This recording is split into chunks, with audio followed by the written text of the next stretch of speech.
So this is my 5th attempt at this video.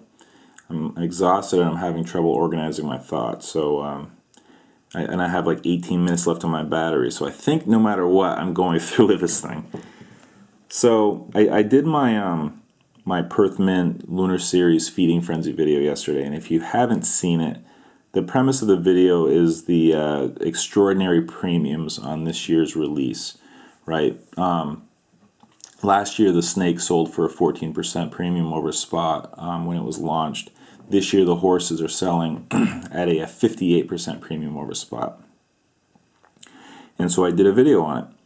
And Silver Newjack, CliffSearch, and a little bit later Fox Mulder all made different points that I would like to address here. And they're all kind of related to each other.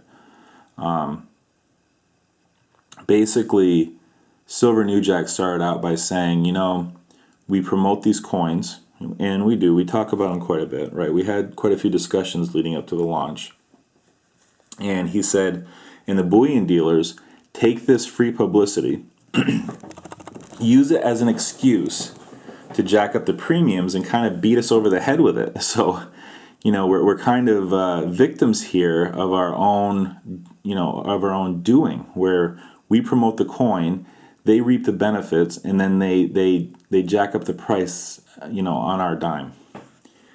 CliffSearch backed that up and even went a little further and said, you know what? At some point, as a thought exercise or as an experiment, you should actually put out a video asking people not to buy silver for 2 weeks. Starve the beast, so to speak.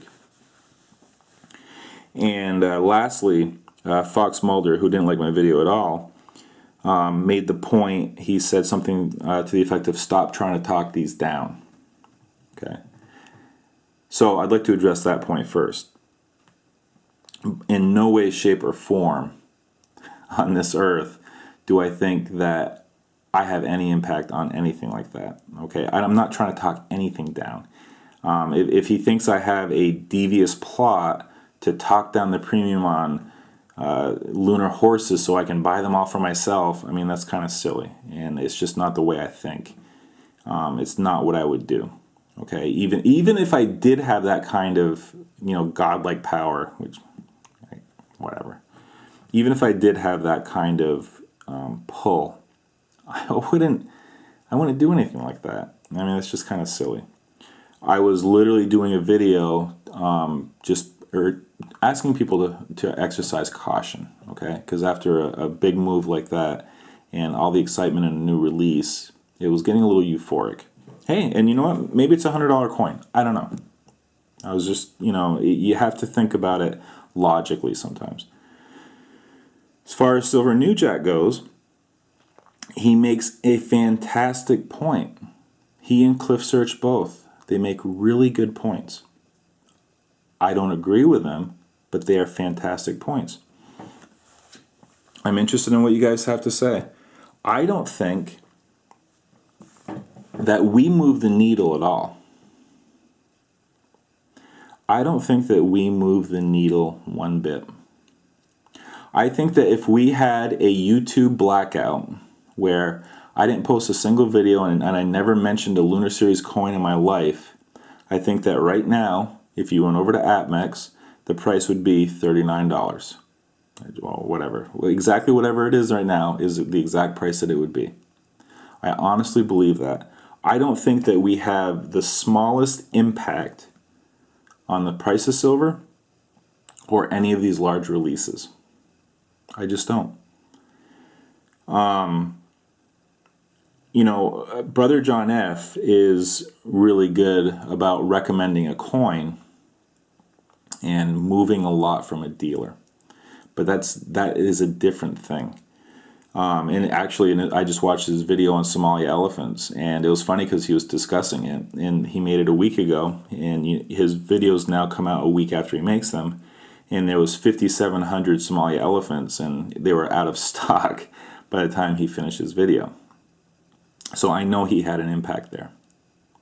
Okay, but his channel is huge, and he has a lot of very loyal people that watch his channel. And For me, a 300,000 coin launch, I'd be curious if the prices were if the prices were normal, say $30 for this Lunar Series coin, how many would you guys buy? It'd be interesting to almost do like a roll call and see what that number would be. I'm guessing maybe 1,000, maybe 2,000. So maybe 3,000, just so I can do the easy math and say, maybe we would account for 1% of the. I mean, does that move the needle at all? I just don't know, and I'm really interested in what you guys have to say about this. This is different than there's 35 kilo rabbits left, go grab them. I mean, that's just a different ballgame. We're talking about a major coin launch. Understanding that 2 years ago, I don't know what the environment was like on YouTube 2 years ago when the dragons were launched. Okay, but I certainly wasn't around, and I don't know if people were promoting the dragon, but the dragon was absurd. They were selling those for $100 a coin. It makes the horse look like a screaming bargain at $40. So, all right, guys, I'm not going to ramble anymore. So, net it out. Does YouTube have an effect on the silver market? Whether it's the price of silver or whether it's a coin, I say no. Now, I guess I do have to make one more point. A silver futurist often talks about kind of like the madness of crowds kind of thing, right? And seeing how the silver community is acting. This is different because we're a large enough sample of silver and gold investors that you can kind of extrapolate out that data a little bit. Much like the University of Michigan, surveys 1,000 people, and somehow they can figure out if the nation's happy or not, right? Consumer confidence. Much the same way, you can kind of tell how people are behaving. I mean, let's face it, there are times where the silver community gets a little frantic. You can see it. There's like a heightened sense of anger or urgency or whatever, or even exuberance.